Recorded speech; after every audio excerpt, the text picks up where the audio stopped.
Bonjour à tous. Bienvenue aux entrevues de l'AQI sur les livres et le monde de l'édition indépendante. Aujourd'hui, j'ai le plaisir de rencontrer Marie Brassard. Marie est une communicatrice professionnelle qui a choisi un nouveau mode d'expression en passant du journalisme à l'édition en 2010. Ça va bien, Marie? Oui, ça va très bien. Merci de m'accueillir. C'est un grand plaisir. J'avais hâte de te rencontrer. J'aimerais que tu me parles des éditions Veritas Québec. Qu'est-ce qui caractérise les éditions Veritas Québec? D'abord, les éditions Veritas Québec, c'est vraiment un choix de carrière et c'est en même temps une mission pour moi.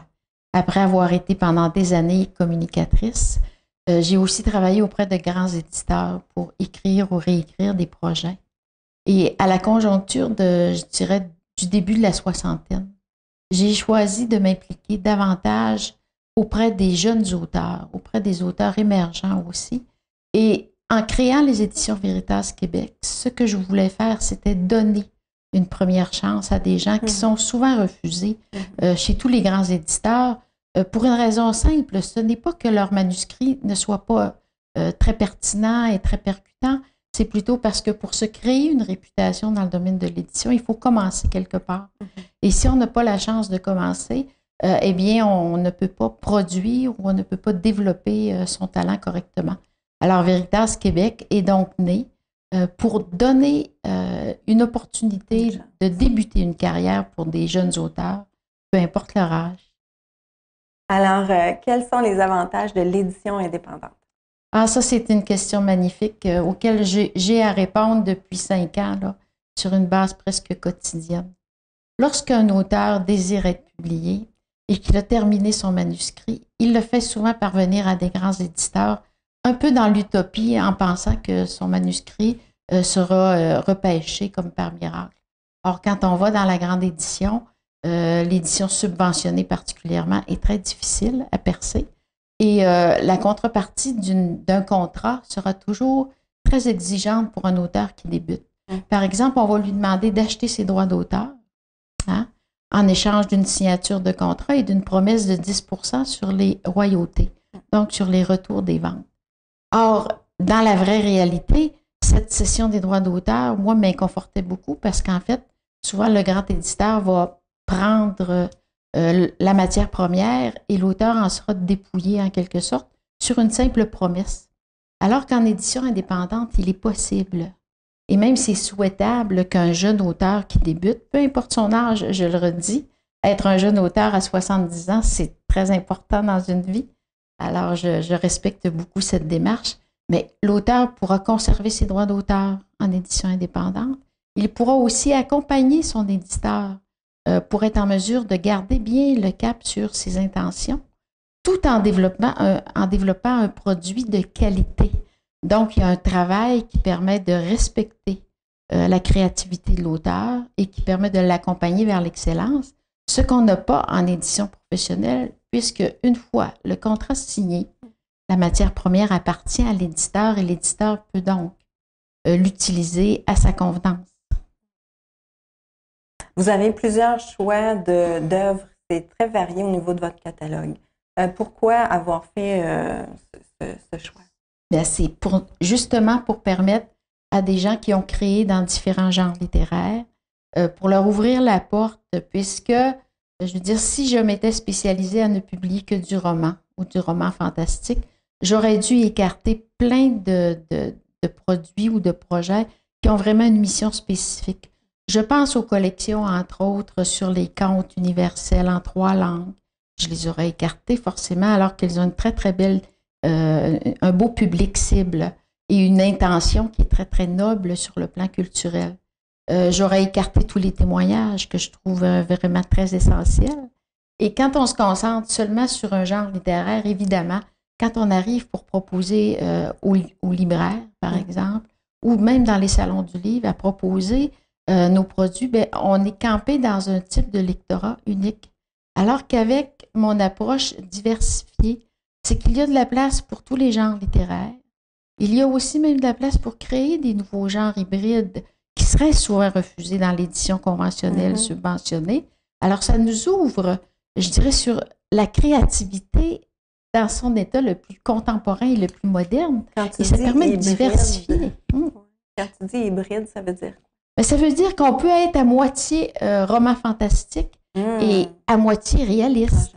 On peut créer un livre en docu-fiction, par exemple. Alors, on a la moitié du livre qui est vraiment basé sur des faits réels qu'on peut vérifier et l'autre moitié qui sera de la fiction.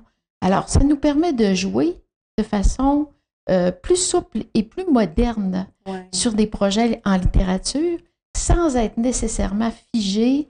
Ça ouvre à une créativité. Absolument, aussi. Parce que nos auteurs d'aujourd'hui, ils ont appris la littérature, ils ont lu les grands classiques, mais on ne pourrait plus écrire comme au 16e, au 17e, au 18e siècle. Alors nous, on est, je pense, avec Veritas Québec et d'autres éditeurs indépendants, en train de redéfinir les codes de la littérature pour le 21e siècle. Et c'est dans ce sens que la bibliodiversité nous permet de toucher des genres déjà campés, mais aussi d'explorer de nouveaux genres qui pourraient convenir à notre lectorat moderne. Et pour un auteur émergent qui voudrait être publié, quelles sont les démarches à faire? En fait, c'est assez simple. On a deux possibilités de porte d'entrée chez Veritas Québec. On peut entrer avec son projet d'écriture et une trentaine de pages déjà écrites, et pour lequel il y aura un diagnostic de posé et il y aura un accompagnement dans le cadre du processus d'écriture.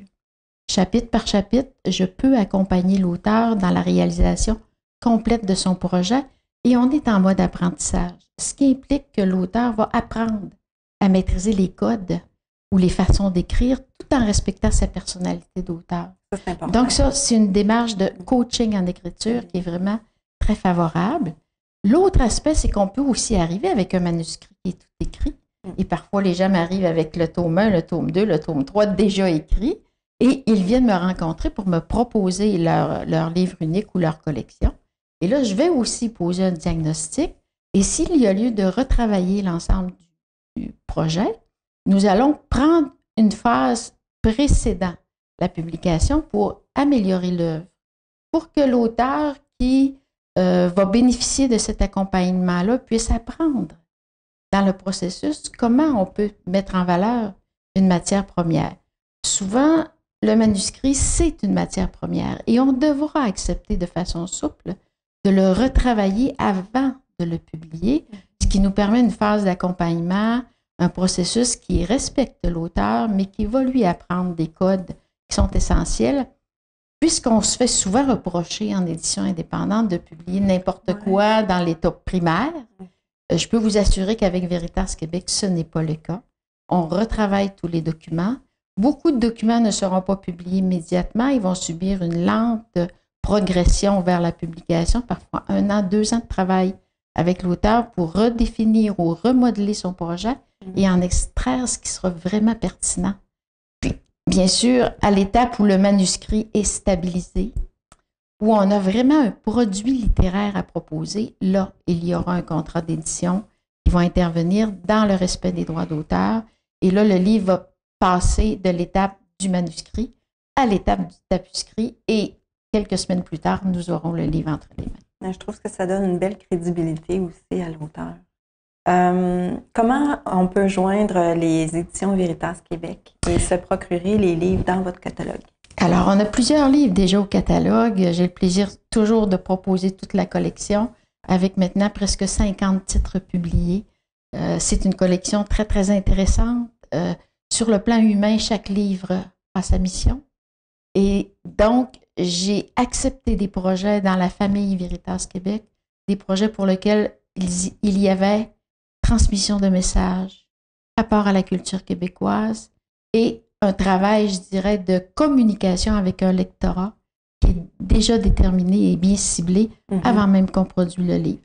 Alors, on me rejoint bien sûr sur le site Internet Édition Veritas Québec. Parfait. On peut aussi taper tout simplement Marie Brassard et me retrouver avec plaisir. Nos livres sont publiés en format imprimé, bien sûr, et aussi en format numérique. Donc, sur la boutique numérique, on peut retrouver tous les titres de Veritas Québec. Et le site Internet de la boutique est www.enlibrairie-aqei.com, puisque c'est le grand réseau de vente en numérique appartient ou est géré par l'Alliance québécoise des éditeurs indépendants. Un grand merci, Marie. Et pour que la passion se livre, c'est votre slogan? Oui, et c'est bien. Hein? Alors, j'invite les gens à écrire. J'invite les gens aussi, je dirais, à donner le meilleur d'eux-mêmes sur le manuscrit qu'ils vont proposer. Mais je les invite à me contacter avec une certaine souplesse, puisque dans la recherche de l'excellence et pour que la passion se livre, il faut beaucoup d'heures de travail et d'énergie à mettre. Alors, merci à ceux qui nous lisent, bien sûr, et merci à ceux qui ont la patience de sacrifier plusieurs mois de leur vie à écrire un projet. À de n'importe quel âge. À n'importe quel âge. Peu importe l'âge. Merci beaucoup, Sylvie. Merci, Marie. Bonne journée. Merci.